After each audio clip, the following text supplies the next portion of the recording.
Toyota Vitz is one of the most common estate cars, stroke city cars. In Kenya we call them the Dudus, produced by Japanese manufacturer Toyota. This is a 2005-2010 model, actually, which is the second generation, also known as the XP90. It's very popular by its time because you can tell by the number of Vitz we see on the roads.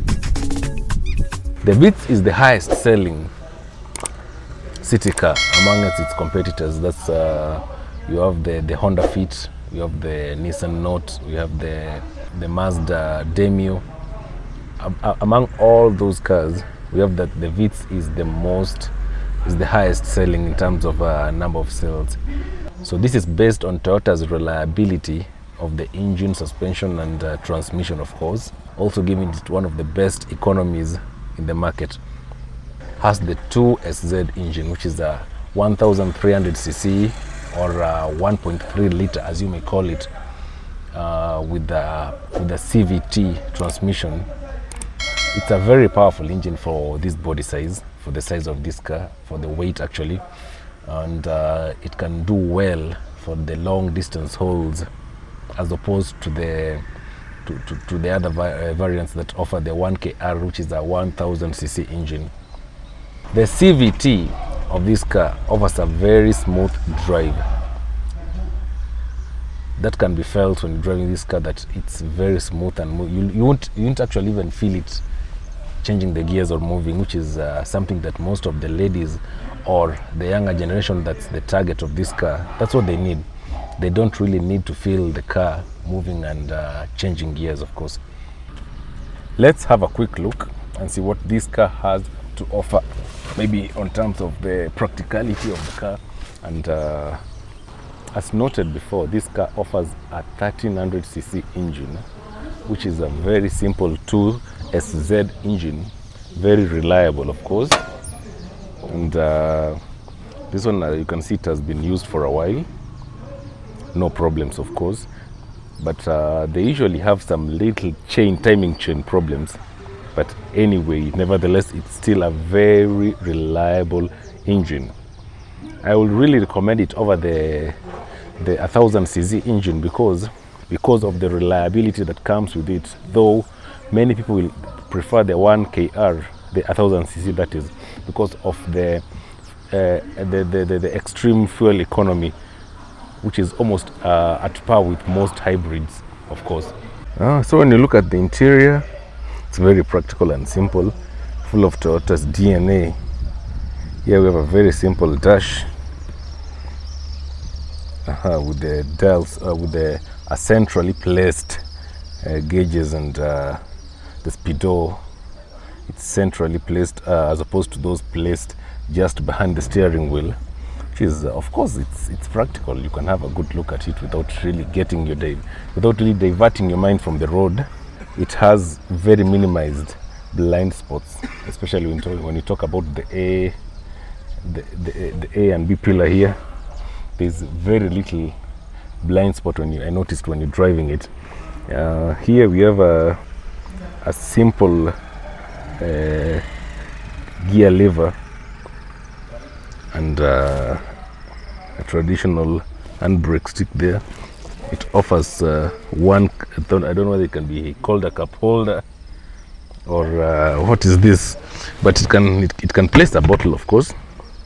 It can place a bottle here, and when you close the driver's door, you can see a tiny cup holder here. It's actually more of a bottle holder than a cup holder, because I don't guess you would love to put your cup down there. There's a compartment here that can be used to place more stuff. The glove compartment, we have some very useless slots there, but it can place maybe a mobile phone or something. Yeah, you have the other glove box, which is small. I don't know why I don't know why they've actually decided to use it to give it a very small compartment there. But nevertheless, the target market of this car is maybe single town ladies who don't have much to haul along. So let's look at the rear seat. So the front seat is actually quite sufficient for an average person who's not very tall. And let's use our friend here Kaka as a specimen to how it will fit for a very tall person, of course. Hi Kaka. I'm fine. So Kaka is one of the tallest people I know, and I can see that he actually fitted, though he won't be very comfortable for a long drive, of course.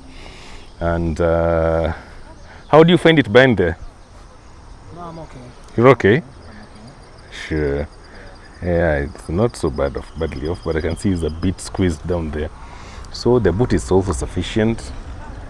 Not so bad for a few luggage, lakini sio kubeba mahindi gunia nzima na kutoka Ocha. Because let's take a look around it.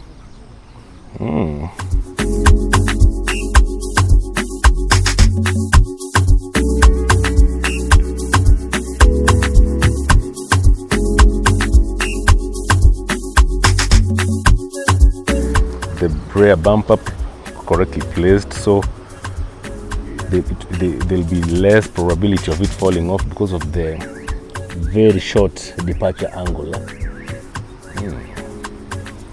The rear door is less likely to start rattling and shaking because it's very it's very compactly placed. Oh yeah, there's a round fuel gate there. Good.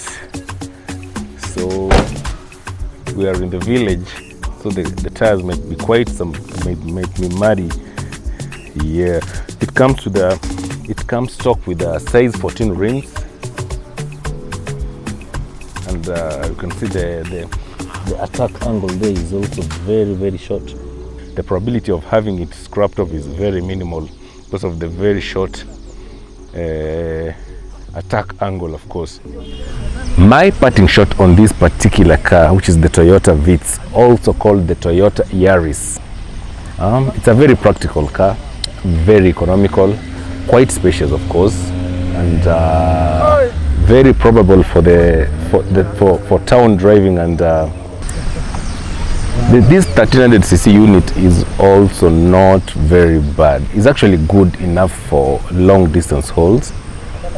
As long as you don't give it very heavy luggage or fully packed with luggage. If you just have maybe 2 people and a child, it's okay. You can just do a long distance without any hitch. The engine is quite reliable. Very few issues reported. So far, so good.